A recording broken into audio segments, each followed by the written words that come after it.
జగన్మోహన్ రెడ్డి ఓడిపోయిన తర్వాత ఓడిపోవడం కాదు, దారుణ పరాజయాన్ని చవిచూసిన తర్వాత ఏం చేయాలో అర్థం కాని పరిస్థితి. పార్టీని ఏ విధంగా నిలబెట్టుకోవాలి, కార్యకర్తల్ని నాయకుల్ని ఏ విధంగా కాపాడుకోవాలనేది ఇప్పుడు జగన్మోహన్ రెడ్డి ముందు ఉన్నటువంటి అతిపెద్ద ప్రశ్న. అయితే పూర్తిగా ఓటమి తరువాత వివిధ కోణాల్లో ఆలోచించినటువంటి జగన్మోహన్ రెడ్డి ఇక పార్టీని మనం నడపలేము అనే ఒక భావనకు వచ్చినట్టుగా ఒక సమాచారం అయితే అందుతుంది. అది కూడా అంతర్గతంగా జగన్మోహన్ రెడ్డికి దగ్గరగా ఉండే కొంతమంది, విజయసాయి రెడ్డి, వైవి సుబ్బారెడ్డి, పెద్దిరెడ్డి రామచంద్రారెడ్డి, మిథున్ రెడ్డి లాంటి కొంతమంది వ్యక్తులతో మాట్లాడిన తర్వాత పార్టీని కాంగ్రెస్ పార్టీలో విలీనం చేయాలని ఒక ఆలోచనకు వచ్చాడా అంటే ఎస్, అవుననే సమాధానం వస్తుంది. ఎందుకంటే ఈ 5 ఏళ్ల పాటు పార్టీని నడపడం సంగతి కాసేపు పక్కన పెడితే జగన్మోహన్ రెడ్డి ఖచ్చితంగా అక్రమాస్తుల కేసులో జైలుకు వెళ్తాడనేది ప్రధానంగా ఉన్నట్టు వాదన. సో ఈ నేపథ్యంలో ఖచ్చితంగా జగన్మోహన్ రెడ్డి కన్నా జైలుకు వెళితే పార్టీ పరిస్థితి కుక్కలు చింపిన వేస్తారే మనందరికీ తెలిసిన విషయమే. కాబట్టి జగన్మోహన్ రెడ్డి ఖచ్చితంగా పార్టీని కాపాడుకోవాలంటే ఎవరో ఒక పార్టీ సపోర్ట్ ఉండాలా. నిన్న మొన్నటి వరకు బీజేపీ అండతో జగన్మోహన్ రెడ్డి ముఖ్యమంత్రిగా రాష్ట్రంలో ఉండగలిగాడు. కానీ అదే బీజేపీ అండ లేకపోతే జగన్మోహన్ రెడ్డి 5 ఏళ్ల పాటు ముఖ్యమంత్రిగా ఉండగలడు అంటే ఖచ్చితంగా ఉండలేడు. సరే, ఈ బీజేపీ అప్పుడు ఎందుకు అందించింది అనేది అది వేరే విషయం, అది పక్కన పెడదాం. మరి ఇప్పుడు జగన్మోహన్ రెడ్డికి ఎవరు అండ? ఆల్రెడీ బీజేపీ, జనసేన, టీడీపీ కూటమిలో ఉన్నాయి. ఇప్పుడు జగన్మోహన్ రెడ్డి నమ్మే పరిస్థితి లేదు. అందులో ప్రజలు దారుణంగా చీకొట్టిన తర్వాత ఏ పార్టీ కూడా జగన్మోహన్ రెడ్డిని దగ్గరికి తీసుకోదు. అందులోనూ జగన్మోహన్ రెడ్డికి పక్కలో బలంలో చెల్లి నుంచి ప్రమాదం పొంచి ఉంది. ఎందుకంటే జగన్మోహన్ రెడ్డి పార్టీ బలహీనమయ్యే కొంది కాంగ్రెస్ పార్టీ బలపడుతుంది. జగన్మోహన్ రెడ్డి బలం అంతా కూడా కాంగ్రెస్ పార్టీ బలం. జగన్మోహన్ రెడ్డికి స్వతహాగా కార్యకర్తల బేస్ లేదు, స్వతహాగా పార్టీ నాయకుల బేసు అంతకంటే లేదు. అసలు పార్టీయే జగన్మోహన్ రెడ్డిది కాదు, వేరొక వ్యక్తి దగ్గర తీసుకున్నటువంటి పార్టీ అది. సరే, తర్వాత ఆ వ్యక్తిని తరిమేశారనుకున్నా అది వేరే విషయం. ఇప్పుడు షర్మిల రూపంలో జగన్మోహన్ రెడ్డికి ఎంత డ్యామేజ్ జరిగింది అనేది మనం చూసాం. జగన్మోహన్ రెడ్డి కడప జిల్లాలో కూడా ఇంత దారుణమైన పరాజయాన్ని చవిచూశాడు అంటే అందులో ఖచ్చితంగా షర్మిల పాత్ర ఉంది. షర్మిల రాజకీయంగా జగన్మోహన్ రెడ్డిని చాలా డ్యామేజ్ చేసింది. అందులోనూ ఇప్పుడు కాంగ్రెస్ పార్టీ అధ్యక్షురాలుగా ఉంది. మరి ఇలాంటి సమయంలో జగన్మోహన్ రెడ్డికి అటు కాంగ్రెస్ పార్టీ అండలేక ఇటు బీజేపీ అండలేకపోతే పార్టీ మనుగడ ఏం కావాలి? రేపు పొద్దున కేసులు పెడితే పార్టీని ఎవరు నిలబెట్టాలి? పోనీ జగన్మోహన్ రెడ్డి సిద్ధంగానే ఉంటాడు జైల్లో ఉండటానికి, మరి తర్వాత ఎవరు నడపాలి పార్టీని? ఆల్రెడీ భారతీ రెడ్డి మీద కూడా అనేక కేసులు ఉన్నాయి. నేను గతంలో కూడా చెప్పాను, ఇప్పుడు చెప్తున్నాను, జగన్మోహన్ రెడ్డి అనే వ్యక్తి జైలుకు వెళితే పార్టీ కుక్కల చింపిన విస్తరైపోతుంది. అనేక మంది పార్టీ బాధ్యతలు స్వీకరించడానికి, కబ్జా చేయడానికి, కైవసం చేసుకోవడానికి మనం తమిళనాడులో చూసాం చూడండి. జయలలిత చనిపోయిన తర్వాత ఎలాంటి పరిణామాలు ఉన్నాయో అంతకు మించిన పరిణామాలు ఆంధ్రాలో రాబోతున్నాయి జగన్మోహన్ రెడ్డి గారు అరెస్ట్ అయితే. కాబట్టి ఇదంతా గ్రహించిన జగన్మోహన్ రెడ్డి పార్టీని కాంగ్రెస్ పార్టీలో విలీనం చేస్తే తనకు భవిష్యత్తు ఉంటుంది, కొంతకాలం జైల్లో ఉన్న తర్వాత బయటకు రావచ్చు, పార్టీని నిలబెట్టుకోవచ్చు. అదే రకంగా షర్మిలకు కూడా చెక్ పెట్టవచ్చు, రాజకీయంగా చెక్ పెట్టవచ్చు అనే ఒక ఆలోచనతో జగన్మోహన్ రెడ్డి ఉన్నట్టుగా తెలుస్తుంది.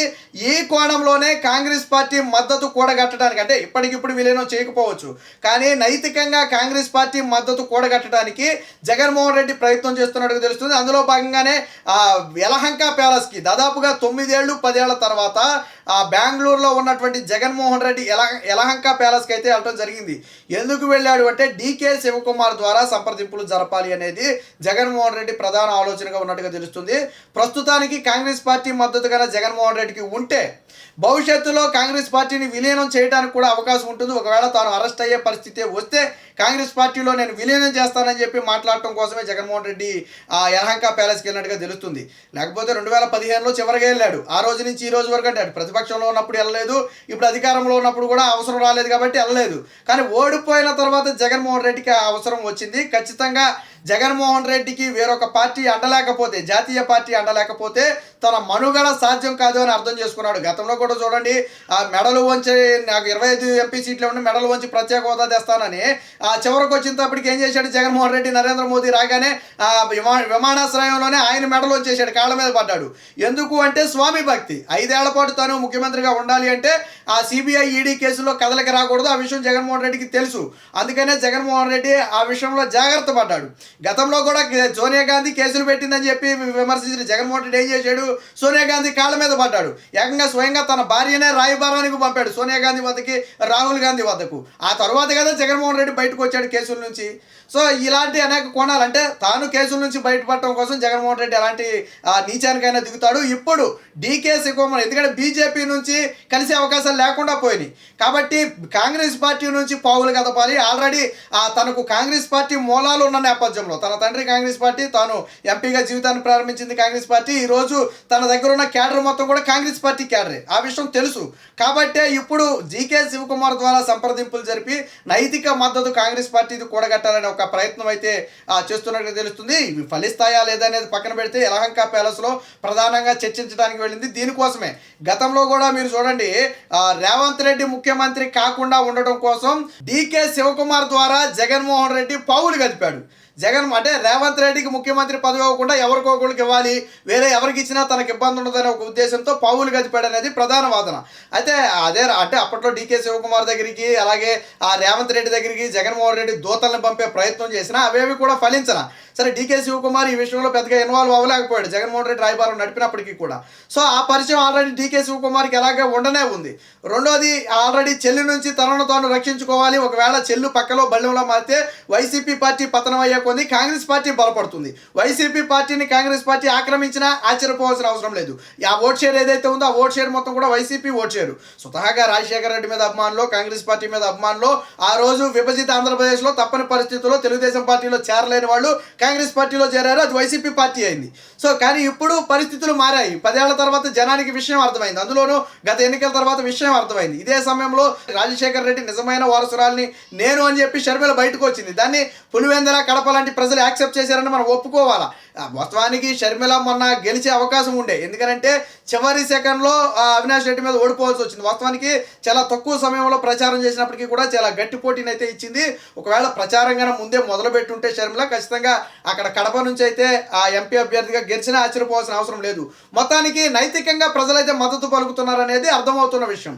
ఈ నేపథ్యంలోనే తన పార్టీని కాపాడుకోవడానికి, కేసుల నుంచి కాపాడుకోవడానికి కాంగ్రెస్ పార్టీలో విలీనం చేయడం కోసమే డీకే శివకుమార్ ద్వారా కాంగ్రెస్ హైకమాండ్కు మంతనాలు పంపాలి అనేది ప్రధాన వాదనగా ఉన్నట్టు తెలుస్తుంది. గతంలో జగన్మోహన్ రెడ్డి ముఖ్యమంత్రి కాకుండా ఉండటం కోసం మీకు తెలుసు జగన్మోహన్ రెడ్డి ఎలాంటి వ్యక్తి అంటే, వాస్తవానికి షర్మిల గతంలోనే కాంగ్రెస్ పార్టీలో విలీనం చేయాల్సి ఉండే మీకు తెలుసు. కానీ ఢిల్లీ దాకా వెళ్ళిన షర్మిల గొప్పకు వెనక్కి వచ్చేసింది. ఎందుకంటే అప్పుడు మీ అన్నతో విభేదం ఎందుకు, అన్నను కూడా చూసి చూడనట్టు పోనే వాళ్ళంటి పదాలు వాడినప్పుడు అర్థమైంది, ఓహో జగన్మోహన్ రెడ్డి నన్ను కూడా రాకుండా, ఆంధ్రాలో పార్టీ రాకుండా అడ్డుకునే ప్రయత్నం చేయడానికి కాంగ్రెస్ హైకమాండ్ వద్దకు మంత్రాలు నడిపారనేది అప్పుడు షర్మిలకు అర్థమైంది. అందుకనే కొన్ని రోజులు గప్చిప్గా ఉంది. తెలంగాణలో చివరి సెకండ్లో కాంగ్రెస్ పార్టీకి మద్దతు ఇచ్చింది కానీ పార్టీని అయితే అప్పటికి విలీనం చేయాలి, గప్చిప్గా ఉండే ప్రయత్నం చేసింది. ఎందుకంటే అప్పటికే జగన్మోహన్ రెడ్డి కాంగ్రెస్ హైకమాండ్కి మంత్రాలు నడిపాడు. షర్మిల ఏపీ రాకూడదనే ఒక ఉద్దేశంతోనే అప్పుడు మంత్రాలు నడిపారు. అయితే జగన్మోహన్ రెడ్డి దగ్గర ఆర్థిక బలం ఉంది. ఆ ఆర్థిక బలాన్ని ఉపయోగించి ఎవరి దగ్గరికైనా మంత్రాలు నడపగలరు. కాంగ్రెస్ హైకమాండ్కి ఎవరు చెప్తే ఆలోచన చేస్తారో వాళ్ళ ద్వారానే జగన్మోహన్ రెడ్డి చెప్పించే ప్రయత్నం చేశాడు. సో ఇవన్నీ పసిగట్టినటువంటి షర్మిల ఆ రోజు దూరంగా ఉంది.